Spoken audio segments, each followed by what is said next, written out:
inside the truck now, obviously. That's basically how you do it. All right. A good rule of thumb, and I don't care if you're a truck driver, I don't care if you drive a car or what you drive. Good rule of thumb. Okay. If you don't feel safe driving on the roads, then don't drive. That's a good rule of thumb. Now you might say to me, Greg, if I don't drive, I can't get to work. And if I can't get to work just because of a little snow, well, then my boss is going to be angry and I'm going to lose my job. That being said, we go back to what I said earlier. Wake up a little earlier. Leave a little earlier. Allow yourself extra time. If it normally takes you an hour to get to work, it's going to take you 2 hours. Okay? You got to go slow. You got to take it easy. All right? Now, you might say, Greg, snow don't bother me. I got four-wheel drive. And that's outstanding. You got four-wheel drive. You know what that means? That means when you hit an ice patch, all four wheels are going to spin. If you're on ice, I don't care how many wheels you got. I got 18 on this thing, and it don't matter. Okay? The wheels that I was showing you when I showed you how to chain, there's 4 on that side, there's 4 tires on that side, and there's 4 tires on the other side. Okay? So that's 8. But only 2 of those move. Okay, so what? Be only 4 of those wheels move. Okay? Now, if I engage this and I lock this right here in, if I lock that in, I can have all 8 wheels moving. But you know what? If I'm on ice, all 8 of those wheels are just going to spin on the ice. Okay? If I'm going through snow, it might help. If I'm in mud, it might help. But if I'm on ice, forget it.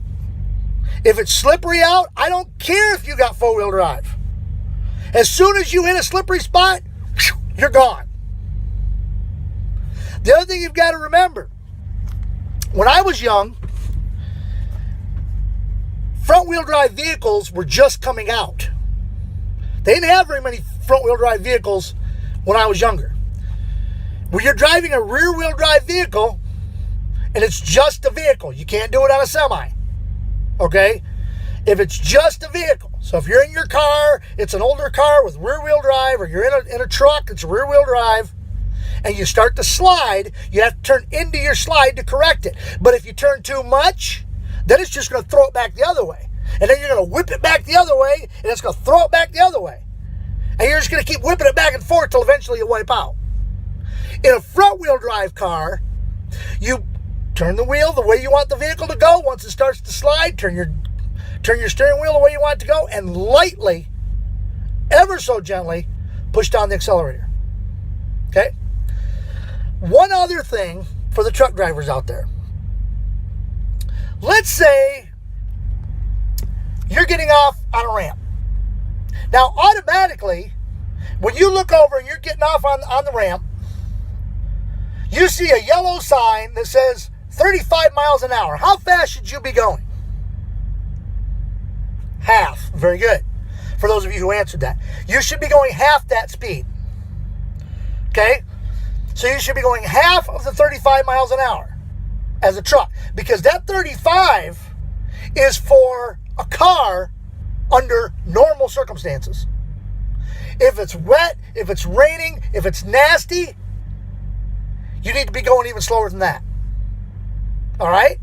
So that's something you got to think about. Now, okay, so, but as a truck driver, okay, that's how you would take care of a sliding car. But as a truck driver, you're getting off that exit, as I was saying. You're going half of the speed limit under normal circumstances. But now it's snowy and icy. So now you're going to be going even slower to get up that ramp. So you get up the ramp, and you're going, and you got a big arc. As you come back around, and you come down onto the other interstate or the other road, whichever.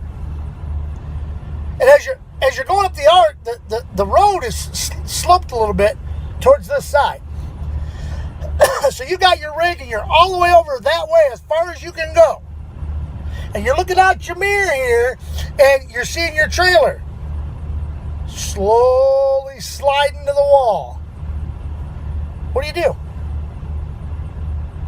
I learned this a few years ago from a truck driver who had been out here a while. Okay? What you do, you see that trailer sliding, okay? You keep going. You don't give it any extra gas. You don't let off the gas. You keep a steady pace. And you reach over here and you grab this handle right here. Trailer brake. And you pull it down, but not too hard. You don't want to lock them up. You just want to give them a little stop. Just put a little pressure on the wheels. Slow them down. And amazingly, what will happen is the momentum from you pulling forward and those brakes stopping those wheels will cause that trailer to slide right in behind you and keep right on going. I've done it. The guy told me it. I told him he was nuts. It never worked until I got into a position where that was happening, and I remembered what he told me. And see, I use these things on the side of my head. They're not just here for decoration. I listened to him.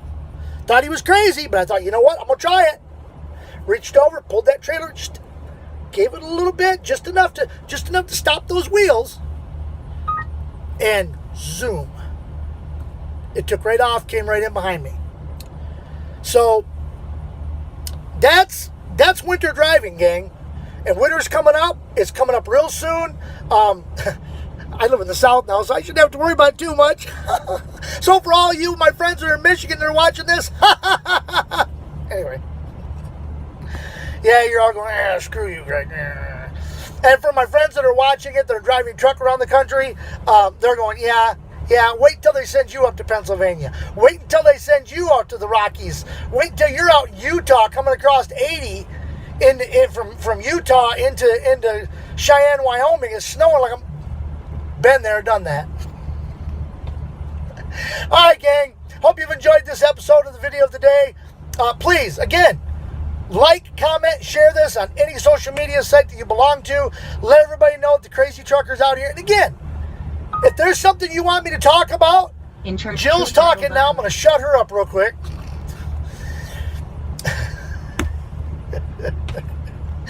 If you're watching your Swift driver, you know that's Jill. Anyway, let me know what you want me to talk about. If I don't know, I'll research it and I'll find out. And I'll talk about it here on the video of the day. There isn't anything I can talk about. I can talk about anything. You can't shut me up. Man, I can go on all day. I can just talk and talk and talk and talk. And I won't say anything. I'll just keep on talking. I just talk and talk and talk and talk and talk. And then when I eventually get done talking, I finally just say, see ya!